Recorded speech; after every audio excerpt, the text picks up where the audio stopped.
ओम नमो भगवते रामकृष्णाय। सार्थक परिपूर्ण जीवन के लिए महत्वपूर्ण सीख स्वामी चित्तात्मानंद जी महाराज जी की महान पुस्तक जीने की कला से। अध्याय 2, प्रेम की अद्भुत शक्ति। प्रेम जीवन की सभी समस्याओं का उत्तर है। पवित्र प्रेम अपूर्व है। प्रेम ही ईश्वर है। सभी से प्रेम करना संभव है। इस बारे में इस विषय में चर्चा की गई है। असंभव नहीं। यहां यह प्रश्न उठ सकता है कि जिन लोगों ने हमारे घर तोड़े, हमें पीड़ा दी है, हमारे संबंधियों को क्षति पहुंचाई है या हमारी स्त्रियों के साथ दुर्व्यवहार किया है, क्या हम सचमुच उनसे घृणा किए बिना रह सकते हैं? किसी व्यक्ति की स्वभावतः क्रूर, असंयमित, उग्र तथा पशु प्रवृत्ति होने के कारण ही उससे घृणा करना वैसा ही है जैसा कि हाई स्कूल में अध्ययनरत किसी बालक का किसी तीसरी कक्षा उत्तीर्ण ना कर पाने वाले किसी प्राथमिक विद्यालय के बालक को तुच्छ और हेय समझना। क्या आप किसी पत्थर के टुकड़े से केवल इसलिए घृणा करते हैं कि वह एक पत्थर है? हम केवल इतनी सावधानी भर बरतते हैं कि कहीं हम उससे ठोकर खाकर घायल न हो जाएं। हम उसे प्रकृति की असंख्य वस्तुओं में से एक के रूप में स्वीकार करते हैं। नीच, दुष्ट, पाश्विक वृत्ति तथा कम विकसित लोगों से घृणा करना एक पत्थर के टुकड़े से घृणा करने के समान ही है। गौतम बुद्ध ने कहा था, घृणा को प्रेम से जीतो। स्वयं को सूली पर चढ़ाने वाले लोगों के लिए प्रार्थना करते हुए ईसा मसीह ने कहा था, हे स्वर्गस्थ पिता, उन्हें क्षमा कर दो क्योंकि उन्हें यह मालूम नहीं कि वे क्या कर रहे हैं। महर्षि पतंजलि अपने योग सूत्र में इसी भाव से कहते हैं, दुष्टों और पापियों के प्रति उपेक्षा तथा उदासीनता का भाव रखो। घृणा नकारात्मक ढंग से मनोबल को प्रभावित करती है। निम्नलिखित घटना दर्शाती है कि घृणा हमें कितना संकुचित मनोभाव वाला बना सकती है। पुणे के एक अखबार में यह खबर छपी थी, 8 वर्ष का एक बालक प्रेतात्मा के उत्पीड़न से त्रस्त था। उसके धनवान पिता ने इस कष्ट के निवारणार्थ काफी धन व्यय किया, पर सब व्यर्थ हुआ।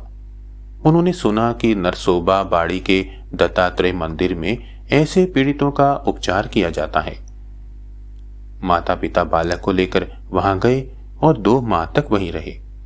उन्होंने मंदिर के देवता की उपासना और प्रार्थना की।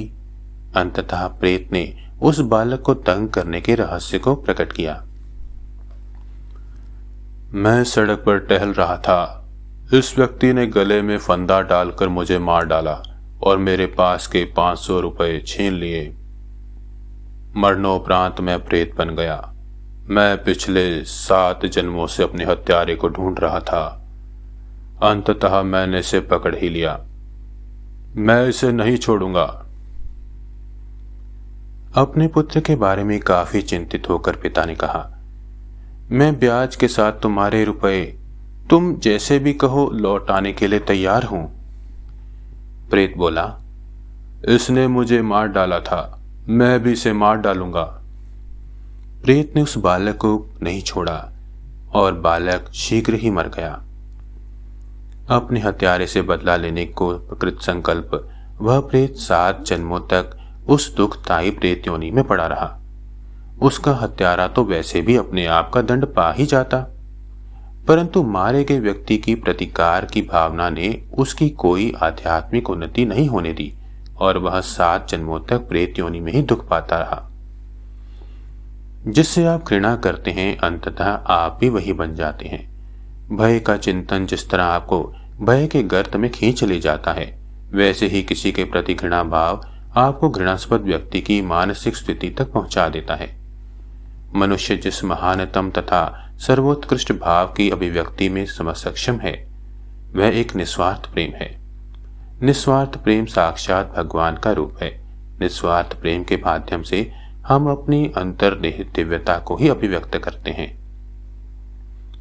परंतु निस्वार्थ प्रेम का विकास करना सहज नहीं है।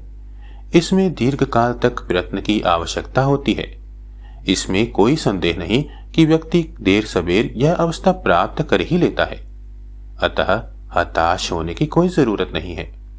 प्रयत्न करते रहने पर परिणाम निश्चय ही बहुत सुंदर होगा। अंग्रेज कवि कालरिच कहते हैं, छोटे बड़े सभी जीवों से सहज प्रेम करता जो व्यक्ति, श्रेष्ठ प्रार्थना है यह उसकी, और यही सर्वोत्तम भक्ति। सबके प्रिय प्रभु परमात्मा करते हमसे प्रेम अपार, सब जीवों के सर्जक हैं वे, सबसे करते हैं वे प्यार। ओम शांति शांति शांति। हरि ओम तत्सत। श्री राम कृष्ण अर्पणमस्तु।